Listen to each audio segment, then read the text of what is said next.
Hello and welcome everyone, hope you are doing great. Today we'll be discussing parameters in Revit. Now parameters are quite important guys, we would use them a lot, for example, when we want to define a formula. So obviously we need to be completely familiar with them. In other words, we need to know what they are, how they work, what can we do using them, what are the different types of parameters, and what are the differences and similarities in between them. Now, we can start our work by discussing system family built-in parameters. Guys, these would be the default parameters which exist in the software itself for system families. Now, first off, system families are the elements such as walls, floors, ceilings, ducts, pipes, and so on, basically. Now, as an example, if we select a wall here, inside the Properties tab, we would find some parameters for it, which would be the parameters, the system parameters that we just talked about. Now, the thing is, usually these parameters can't really be modified or changed, basically, by the users. Now, we can modify some of them, but, well, most of them, guys, are specified by the software. And as for another thing, they are quite useful when we're dealing with tags or schedules. For instance, I'm going to set a wall here, then I'm going to select it and open up Type Properties. Now here, for example, we got Fire Rating. Now this parameter, guys, is a predefined type parameter, which means that we can't really change it instantly. For doing that, we actually need to create a similar parameter to this, but for its type, we need to go with Instance. So basically, guys, such default or predefined parameters are what we call system family built-in parameters, okay? Now, moving on to the next type of parameter, which is called custom family custom parameter, guys. When we're working in a family template, we can click on family and type, and then down here, we can click on new to create a new parameter for ourselves. In other words, customize one. As an example, width. Or, height, length, basically whatever you want. So yeah, such parameters are called custom parameters. The next type that we can talk about is called custom family built-in parameter. Basically, guys, families might contain built-in parameters like this one here. Yeah, this one actually has built-in parameters. However, guys, there are in fact some family templates which are, well, to put it in simple words, which are quite specific. As an example, a door family template or a window one. I'm going to open up this door family template. And then if I open up the family and type tab, guys, here again, we would find some predefined parameters such as height, such as width. And also, guys, instead of this, if I go ahead and open up a generic model template, here. Now, I'm going to open up the Family and Type tab again. And here, this time, we would find some general parameters. Alright, now, what I'm going to do next would be clicking on Family Categories and Parameters. And then here, I'm going to change the category to Door. Now, if I go ahead and reopen the Family and Type tab, you would see that all the default door parameters are added here, which are, again, some built-in parameters. And as I said earlier, we can't modify or change such parameters. Not only that, we can't even remove them, guys. Right, now let's talk about a little bit of trick here. I'm going to go back and change the category to generic model again. Well, obviously by doing this, guys, all the built-in door parameters would be removed. Let's go ahead and select the door category one more time. And the parameters will be restored. Now, in order to keep these families when we set the category back to generic model, we just need to specify some sort of a value here. I don't know, like 1 for all of them. Yeah, nothing too crazy. All right, this will do. Now, let's go ahead and set the category back to generic model. Now, take a look at this, guys. By specifying values for the parameters, they would remain here. See?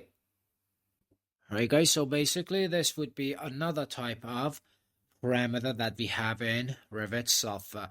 And remember, guys, there are some family templates in which we can't really define a new parameter. For example, I'm going to open up Metric Curtain Wall Panel. Now, take a look at this, guys. Here we can't really find any parameters. We don't have any parameters, only reference lines. However, if we go ahead and create a new parameter here, for example, a parameter for the width, which we can call W, okay? Now, if we try changing this from the family and type, we'll get an error. You know, guys, the thing is, Revit considers this workspace's template only and only for creating a panel. For further elaboration, I'm going to set up a geometry here. Okay. Now I'm going to connect these two. All right, as I said, the parameter is not supported here, so let's just remove it. Then, let's open up a project. And then, let's load this family or panel into our project. All right, now back to the project. Let's set up a wall here. As for the type, give me a curtain wall. Now entering 3D. Now select, open up type properties, and here we would be able to change up the panel. Now guys, as I said, we can't really add any, for example, dimensional parameters here because the dimensions of our panel would exactly be specified based on the dimensions of the grids here, okay? So in fact, if we added any parameters here, they would be considered as report parameter, which we'll be discussing later on. This should be an instance one. And this instance parameter should be a reportive parameter. Now obviously, through a reportive parameter, we would only be able to get information. That is all. Take a look at this, guys. Here in the Properties tab, we have the W parameter, but its value, well, it is defined by the software itself. Alright, guys. Now let's move on to the next type of parameter. Alright, guys. Next up, we got project parameter. Sometimes during our works, we might have to create or add new parameters. For doing so, from the Manage tab, we can find and use project parameter here. Now, we just need to click on the item, and then down here, click on New and start adding the parameters based on what we need. Now, remember, guys, such parameters would automatically be added to your schedules, but for adding them and using them in the tags, they need to be converted into shared parameters. Now, just as a simple example, let me define one here and give it a name. Okay. As for its category, give me a room. Now here we can specify its data type and also its group. All done. Okay. Now guys, if you go ahead and try setting some rooms here, doesn't matter how many, up to the second level.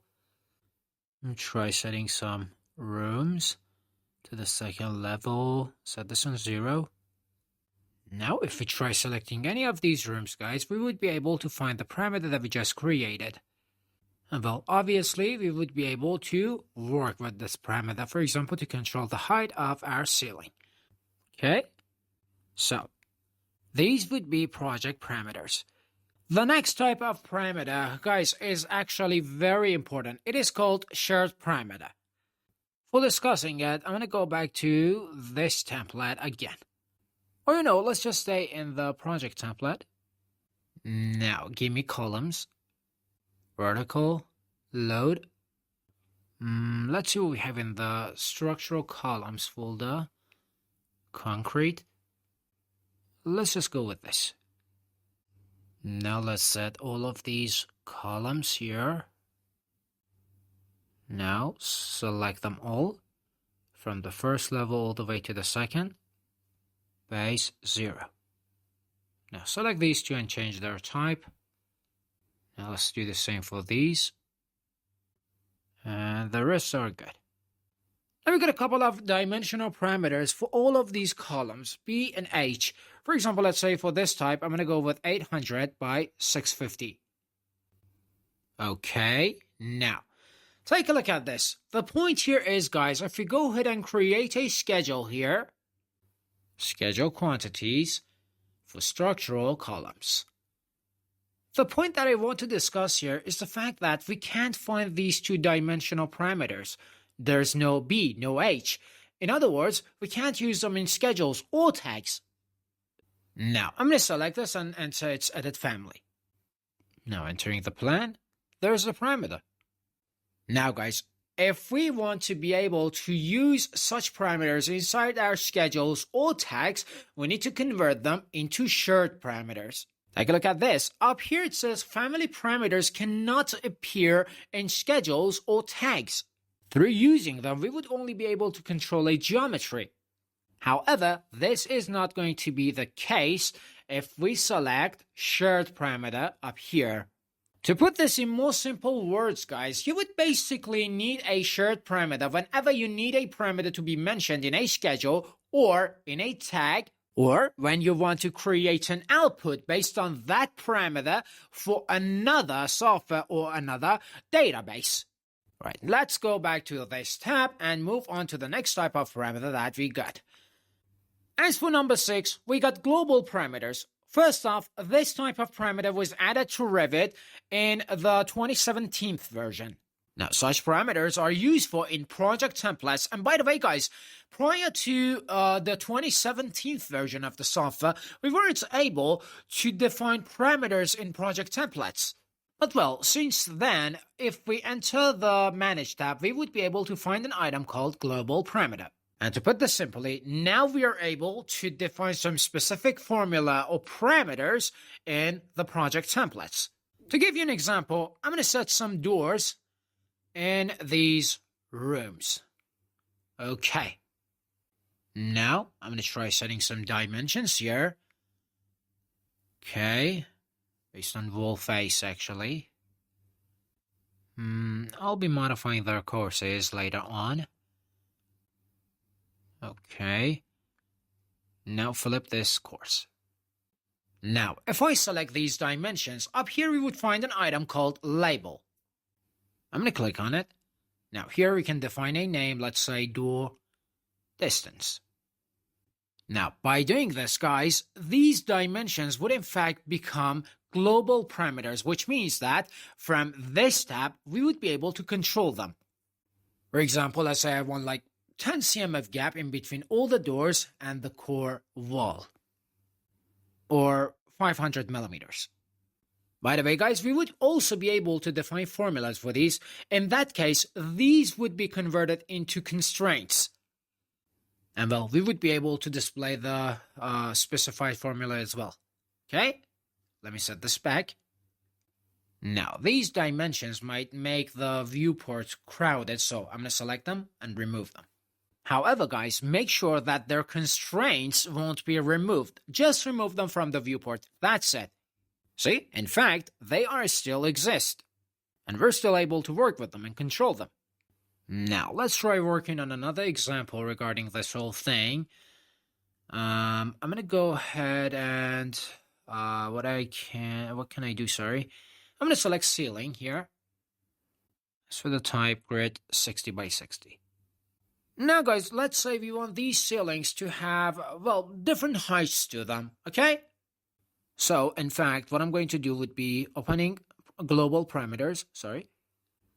Now, here we can create a new parameter, which we can call ceiling 2600, for example. Okay. Now, another one, ceiling 2800 this time. Now let's specify the values here. Okay. Now, guys, if you recall, we said that in the properties we would see or we would find some built-in parameters. Now, take a look at this. Here we got an item called Associate Global Parameter, which does exactly that, actually. Okay? So, we can open this tab and select these values. Now, guys, this feature is extremely useful when you're working on a large project. Not only it is completely accurate, but also it is extremely fast. Now, as for another example, let's say we got some beams here and we want to set a wall underneath these beams. And well, we would be able to use the same method, the same feature. Or let's say we want to set our finishing layers 10 cm above our false ceiling. Well, the same thing happens or should happen here. Alright everyone, that would basically be all regarding global parameters, which as I said have been added to Revit since the 2017 version. Alright guys, next up we got reporting or reportive parameter, which we actually mentioned earlier. If you recall, we said that there are some family templates with specific structures that doesn't let us create, add, or define new parameters. Except for reporting parameters. I mean, we are somehow forced to create such parameters here. As an example, let's if we want to calculate the diameter here. Now, the thing is, we don't have any dimensional parameters to use for calculating the diameter. So as I said, we are forced to create reporting parameters. I'm going to go ahead and create these two parameters, W and H. And as I said before, they should be instance parameters and also reporting ones. Now, what I can do here, guys, would be using these reporting parameters or the information that we can get out of them inside of a formula in order to calculate the length or calculate the diameter here. So give me diagonal, instance, okay. All right, guys, now I'm just going to go ahead and specify a formula here. Don't mind this for now because we need to talk about them in more detail. Yeah, so I'm just going to specify this formula here. Okay. Now, take a look at this, guys. As for the value here, we got 5,000 millimeters. And just to make sure, I'm going to check it through a distance here. See? Now we can load this back into the project in order to calculate the diameters that we have here. So you guys just select the objects and then check the properties to be informed regarding their diameter. And yeah, basically, this would be how to use reporting parameters. Next up, we can talk about key schedule parameters, another project-based type of parameter. Okay, so let's just work with the rooms that we already have here. It's basically using such parameters, we would be able to add or basically just control the information for our models. Take a look at this. I'm going to open up schedule quantities. Now here we would be able to find schedule keys. Now let's select a category like room or any other thing. And then as I said, we would be able to specify information for the selected category. And the information could actually be used within different phases, such as the asset information management or the exploitation phase, and well, so on. Now we just need a name, and then here we would find all the project parameters and built-in parameters. As an example, I'm going to select name, also wall finish, floor finish, ceiling height, and ceiling finish. Now I'm just going to move this down and hit OK. Now here we would be able to use insert row for specifying the values that we need. For example, I'm just going to add ABC as the names of these rooms. Now, we usually, guys, for the schedule keys, we just use what we have used for the name. So, again, I'm going to go with ABC here. For example, give me plaster here. Then for this one, give me tile, 500 by 500. You know what, let me just speed up the video for a second and complete this.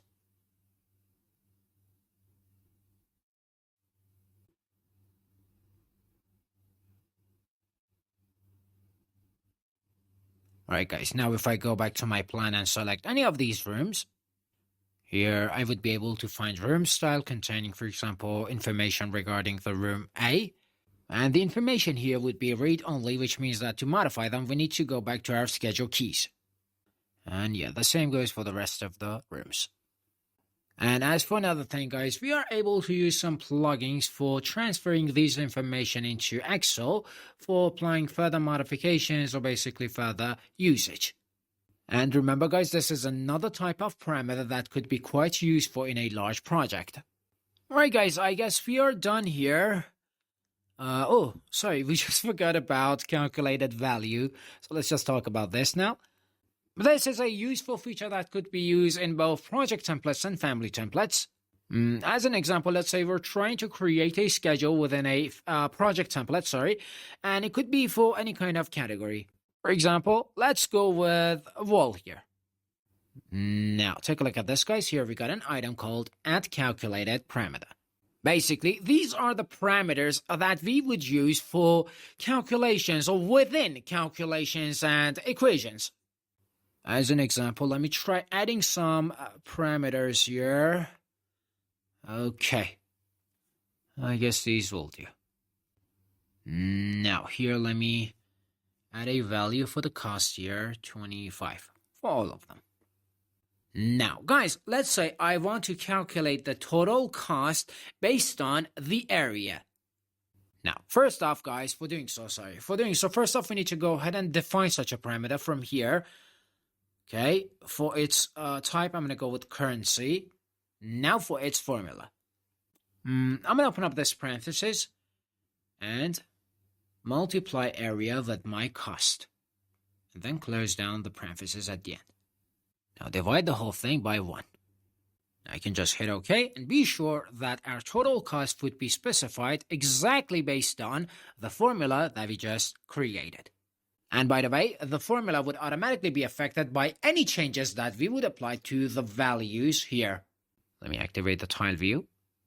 See, now if I apply any change here, the total cost would be affected.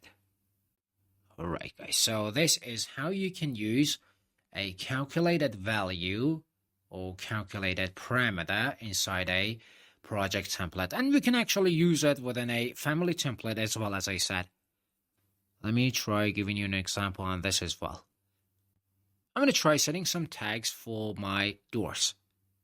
Now I can enter the edit family for this tag and try using this feature here as well. Oh, by the way, guys, this is another feature that has been added to Revit in the 2017 version. Yeah, you won't have access to it in the prior versions. Now, guys, we can specify a formula here. For example, give me type here. By formula, here we can say some sort of a condition, guys. For example, if the width was equal to 700, this would be type 1. Now, comma, open up another parenthesis. If the width was equal to 1,000 this time, give me type 2. Otherwise, null.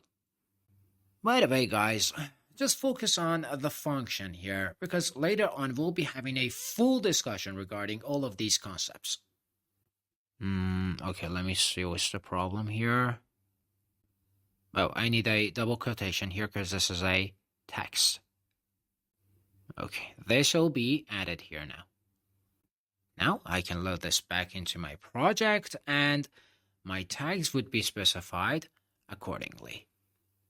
For example, here we got null. If I change the width here to 700, this would immediately change to type 1.